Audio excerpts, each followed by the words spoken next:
Welcome to week 1 of our Introduction to Medical Software class. Here we will set the stage for what will come up for the next 11 weeks or so. This week we'll introduce what medical software is.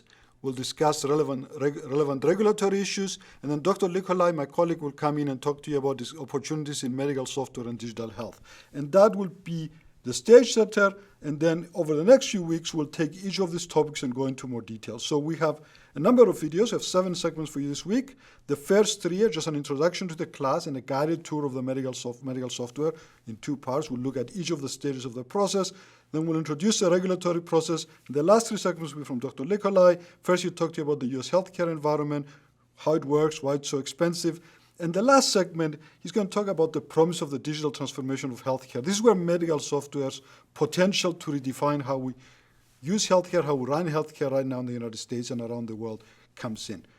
As I mentioned in every one of these lectures, and you'll see this slide over and over again, where this class is based on a textbook. You can see the picture of it there. And this week's material is based on chapters 1 and 7 of the textbook. Okay, so we'll start with segment 1. We're going to give you an introduction to this class and tell you what this class is all about and what medical software is. So if you came to the world, if you looked at medical software, I don't know, 20 years ago, you will see medical software living in a device like this. It's a radiation treatment machine. So this is a device that shoots high energy radiation into a patient's body to cure cancer. So if you have a tumor there, this device, you would send high energy X-ray beams or other kind of radiation in focused over many days with the idea of killing the tumor, shrinking the tumor, and providing treatment to the patient. So this is a software that's part of a device, and this is medical device software, and this is the traditional setting for medical software. So until about 15 years ago, this is most of what we would have thought of medical software was. The next example is what we call software as a medical device. So here there's no hardware. This is just a piece of software that's running on a standard PC. This is a piece of software called Profuse from a company called Igen. We'll hear from the Director of Research and Development later in this class. He's one of the guests we interviewed. And this is a piece of software which analyzes medical images in preparation for prostate biopsy. There is no hardware attached. This is running on generic computer hardware. And the device is the software itself. And we call it a device because medical software, when it's regulated, it falls under the category of medical devices. It's not a drug, it's a device. So the software itself is the device. A third kind of application you will see is a mobile application or a web-based application. This is MyChart from Epic. This is an electronic health record. This is the user-facing side of electronic health records, which is in the hospital. And this allows a patient to get their own personal health information, make appointments, message their providers. Now, you can see that we hid here the names of the physicians and the name of the patient just to promote the privacy of the patient, but that's what these things look like. So this is a third category, a third example.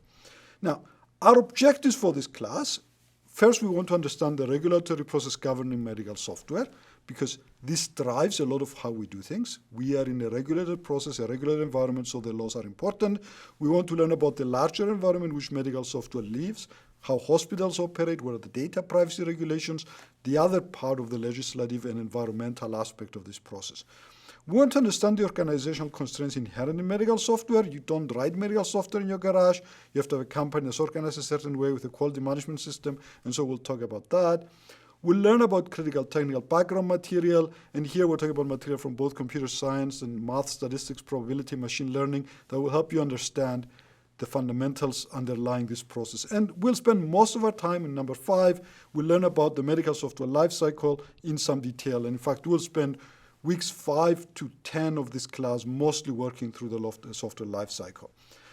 Our target audience here, primarily, we're thinking about students in computer science or engineering with some programming background. Our goal is not really to teach programming here, but to teach you how software is developed in this medical context. And of course, current and aspiring junior software engineers in the medical software and medical device industry who have the technical skill but do not understand why things are done the way they're done. We'll have a video in the next slide that illustrates this point. In addition to that, people who might find this class useful may be entrepreneurs who are starting a business in this area who want to understand the technical details, at least at a high level, so they know how their business is operating, or people who are senior managers who manage people who manage medical software, people at a higher level, whether it's in industry, academia, or government, we need to have some sense of what this process is and what the pitfalls are, things they need to be careful about. We're not really targeting somebody who's in charge of a medical software project here. This class would be a good introduction to the topic, but somebody like that will need to follow up with more training, more studying on their own, help with consultants who are experts in particular details. So these are the audience that we're looking for. This is what we will cover. Just to reiterate, we'll talk about the regulatory background, we'll talk about the clinical and business environment, we'll talk about quality management system. This is how companies like that are organized. We'll spend a lot of time visiting and revisiting risk management, the process of ensuring that we do not cause harm to a patient, either through the use of our device or through misuse of the device.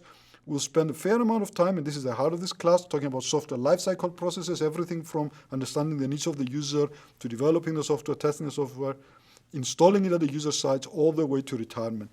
Then we'll spend week 11 reviewing all of those topics within the context of these emerging issues in artificial intelligence and machine learning. This is an area that's extremely hot right now, and it's redefining how we develop medical software. If we taught this class 5 years ago, it would be a very different class, but these technologies are changing how things are.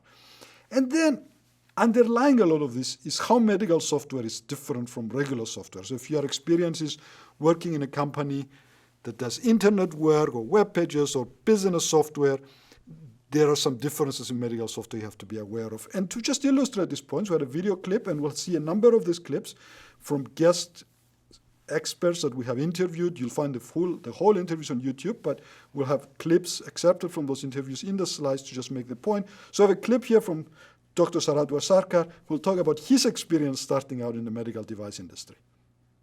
Joined the company in California, and I walked in the first day all ready to impress. I was ready to write as many lines of code as they needed me to write. I was all ready to go, all ready to impress. And so imagine my surprise. Instead of getting even one single piece of code to write, what I got was one thick binder full of SOPs, standard operating procedures. I opened them up, tried to read them. They were completely esoteric. I didn't understand like one single word of what was written in them or why we even needed to do this. I felt all at sea. so that's my first day at work. And every serious software development that is done in the medical device industry happens under the umbrella of a quality management system. So there's a QMS to follow, there are standards to follow, there are procedures to follow. It's not about sitting and writing a piece of code in front of the computer. That probably does work out in academia because the scope is different, but that's not how it is definitely in the industry. And definitely like a lot of the serious work that happens for developing any software program or medical software device happens even without writing a single piece of code. A lot of it happens sort of behind the scenes, trying to understand what the user requirements are and all that. So if you remember anything from this video and from this slide is there's a lot of underlying infrastructure that goes into support the creation of medical software. I always tell students what to code is a lot harder than coding. Figuring out what to code is actually the hard part. And the environment in which this happens, the quality management system, the risk management, the lifecycle process, are all the supporting infrastructure that will ensure that our code is both of high quality, safe, and it does what it's supposed to do. So when we look at the lifecycle process, we'll see a number of steps. So this is my list. There you'll see different versions, but we start with the user environment, formal use cases, down to implementation. This is where the coding happens, the testing phase, and the deployment, and ultimately maintenance, retirement. So this is a set of steps, and how these are combined is a software lifecycle. There are different ways to organize this, and we'll talk about this more in week 5. What I want you to see is one illustration here. So if we take the downward slope here, we're starting from the user and we've worked out all the way to designing our software. So the bottom of this ladder is the implementation. This is where we actually code. And now if we arrange the steps in a V-like shape, you see that we're going up the ladder here. We're doing testing, verification, validation, deployment. We'll talk what those words mean. And this is the origin of the so-called V model. This is a slide you'll see many times in this class as we walk through these steps. And here in the V model, the downward steps and the outward steps are paired. So the software design is checked by low-level testing. The system's requirements are checked by a process called verification, that our software is operating as we designed it. The use cases are paired with validation. Our software, even though it's been designed correctly, we also have to check if it meets the needs of the user. If it doesn't, we have a perfectly good but useless piece of software. And then the user environment, will go back to it and talk about deployment, maintenance, and retirement. And this is the essence of it. This is an adapted version from original work from Forsberg and Moos back in '91. So you'll see this picture many times during this class as we walk through the step in the process. The other last parts of this introduction here is that we're going to use a lot of primary sources, and these are primarily regulatory documents from the U.S. Food and Drug Administration, the FDA, the International Medical Device Regulators Forum, the IMDRF. We'll introduce both of those organizations next week, and others, the European Union regulations, Chinese regulations, and some regulations from Singapore and the UK as well. In addition to the regulatory documents, the government documents, we'll also look at documents from industry standards. These are from International Standards Organization, the primary two being the International Standards Organization, the ISO, and the International Electrotechnical Commission, the IC, but you'll see others here, ANSI, AMI, NIST, IEEE, and even the German Institute for Standardization at the bottom of that list. In general, if we can do it, we're going to follow more of the regular documents than the standards. Standards are expensive and often inaccessible to students, whereas the regulatory documents are freely available for download. So we'll try to use the regulatory documents primarily. Just to give you an example, this is if you want to buy ISO 9001. This is a 40-page PDF. That's a primary standard for quality management systems. And this will set you back $175 at this point. So in general, we'll try to use the regulatory documents instead of standards. And if you wanted to read the primary standards involved in this field, you're looking at upwards of $1,000 to purchase them. So this concludes our introduction to this class. In the next segment now, we'll take a more detailed look at the process for doing a guided tour of medical software. We'll take a more detailed look at the process step by step. Thank you.